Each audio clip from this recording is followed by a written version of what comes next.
Sa mga kapuso, ito po ang mga ganap na dapat po natin abangan dito lamang po sa ating kapatid. Nalaman na nga ni Rosel ang sikreto ni Tali na may kinalaman siya dito sa muntik ng pagkakulong ni Tyron dahil nga siya ang nagtulak dito kay Belle at ang pinagbintangan nga niya ay walang iba kundi itong si Tyron. Dahil nga dito kay Melania na ang kapal talaga ng mukha nitong si Melania, no mga kapuso, wala talaga siyang hiya.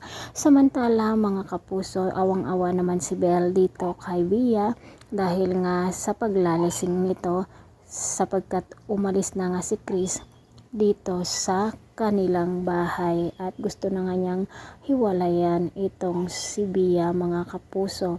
Samantala hanggang ngayon hindi pa rin sinasabi ni Malu dito kay Belle ang tungkol sa kanyang nanay. Ngayon nga ay naghihirap na si Navia, walang-wala na nga siya at ang bahay na lamang ang natitira sa kanya. Wala na rin siyang pampasahod dito kay Malu. Ngunit sabi ni Malu, magtsatsaga siya para lamang makabawi siya dito sa mga kasalanan niya kay Belle. Dito nga nagtaka si Belle kung ano ang kanyang mga kasalanan. Samantala mga kapuso, nalaman na nga ni Rosel na si Melania ang ina nitong si Tali, ngunit dahil nga mabait si Rosel ay baliwala lang yon sa kanya at mas pinili naman ni Tali sina Rosel at Tyron na mga kapamilya dahil nga mayaman na sila.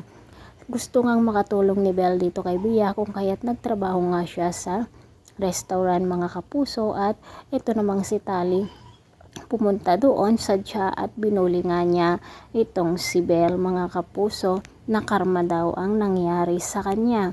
Samantala pinahukay nga ni Rosel ang puntod daw ng kanyang anak na kakambal ni Tyron, ngunit wala silang nakita at dito nga agad na pupuntahan niya si Malu upang tanungin kung nasan nga ba ang kambal nitong si Tyron. Mga kapuso, sabihin na kaya nila ni Chris ang kanilang sikreto? Pakaabangan po natin ang bawat yugto dito lamang po sa ating kapatid. Maraming salamat. Bye bye.